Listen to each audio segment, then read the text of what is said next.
Salute. Welcome to the Real Big Fruit Podcast. I am your host, Big Fruit. Man. And I'm sitting here on my break and, I'm sitting here tweaking because I'm reminiscing about some bugged out dudes from the hood. Now, first and foremost, let me say this, man. Let me say this. Mental health is real. Mental health is not a funny thing. Mental health is real. But at the same time, mental illness, is serious. You got some people out there that want to dip and dab into hard drugs like PCP, dust, whatever. Acid, speed, shit that have you tripping, right? Now, I grew up in the hood with some dudes that used to be tripping. But I also grew up in the hood with some dudes who was suffering from mental illness, and that's not funny. You know what I'm saying? First and foremost, my uncle, Fifi, everybody knew my uncle in the hood, 325. He suffered from epilepsy. And when I was growing up in the hood, me, my friends, and even the teenagers above me, we really didn't know what was going on. We just thought he was bogged out. But my uncle was suffering from epilepsy, catch seizures and all that shit, right?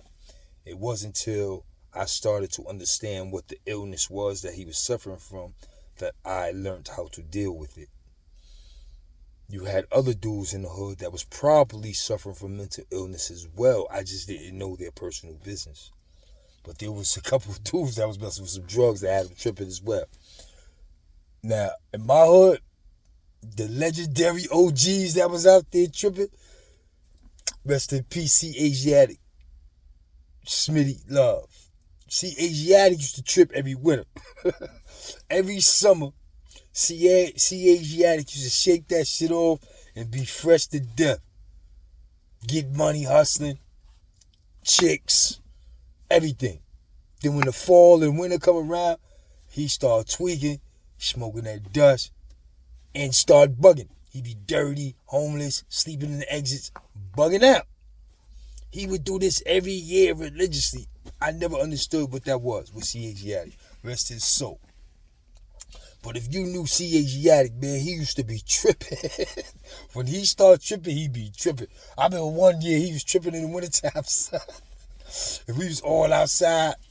And they had opened that new pizza shop on Lafayette, the one I told y'all, little Mousy. We snatched the pie from back in the 80s. We tried to run across the street, and the car hit Mousy. Mousy got up and kept it pushing. That spot. I remember we was outside one day, mad deep, walking past the joint, and we saw Smitty. Oh, shit, yo, they go Smitty.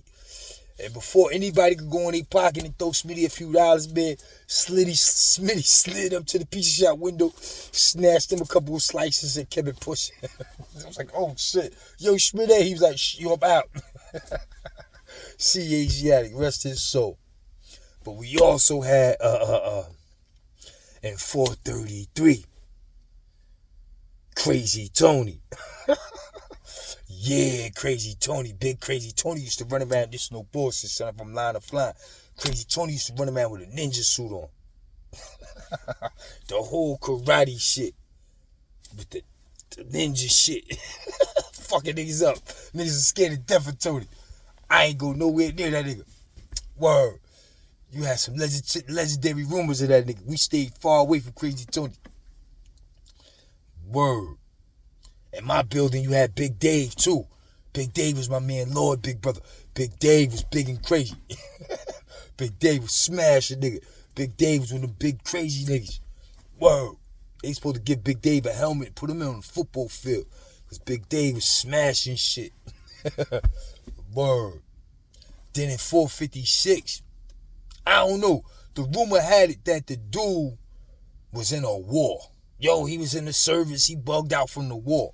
That was the rumor. So being that he was a veteran, you know what I'm saying, and you know how that shit be, that PST, post-traumatic stress, whatever, PTSD shit. Even though we were bad little kids and kids could be disrespectful, we respected that. Yo, nigga suffering from that army shit, son. He bugged out. Leave him alone. Yo, we used to be in the lobby in this one building, 456 in the wintertime. Hustling. Everybody out there hustling. eating Chinese food, bleeding outside, freezing niggas in the lobby. Yo, in the middle of all the mayhem, he would stand in the lobby in one spot, son. He never would move from that one spot. Now, if he was there, he was in that one spot. Don't get me wrong, he wasn't like a fucking light pole where he stood there for 24 hours. But whenever he was in the lobby, he was standing in that one spot, son. And he wasn't out. I ain't gonna say he wasn't paying attention, because they say them bugged out niggas is smarter than the motherfucker. So I ain't gonna say he wasn't paying attention to everything going on around him, because he probably was. But he never interacted with anybody, said 2 words, nothing. He just was standing right there in one spot, rubbing his head. Word, I remember that shit. And the rumor was, yo, he was in the service, he bugged out, leave that nigga alone. We never disrespected him. We never violated him. But that shit was bugged out. Now, I saved the best for last. Yo, this is my word, son. I remember in the early 80s, right? Wintertime. I don't remember one year. I don't remember what exact year this was, or if it was a couple of years. I just know I have this vivid memory of this dude. We had this bugged out dude, right? He wasn't from LG, but he used to walk up DeKalb Avenue. In the street. Mind you, in the street, right? This shit was bugged the fuck out, son. He had to be tweaking on some dust. Yo, all my LG dudes, yo, if y'all remember this shit, man, get in the comments. Y'all remember this dude. And he used to put his back. This is crazy, son. He used to put his back on the cars, the parked cars, and walk with his backs on the cars all the way down the street. Dead wintertime, son. The nigga used to have icicles in his bed, icicles in his matted hair, doing this shit. I remember that one winter, son. I would see this nigga every day doing this crazy shit. That shit was bugged the fuck out. Yo, mental health is real, but them hard drugs is worse, man. God damn, yo, these niggas used to be tweaked. You can't tell me he wasn't dusted. I think it was dusted, son. Word.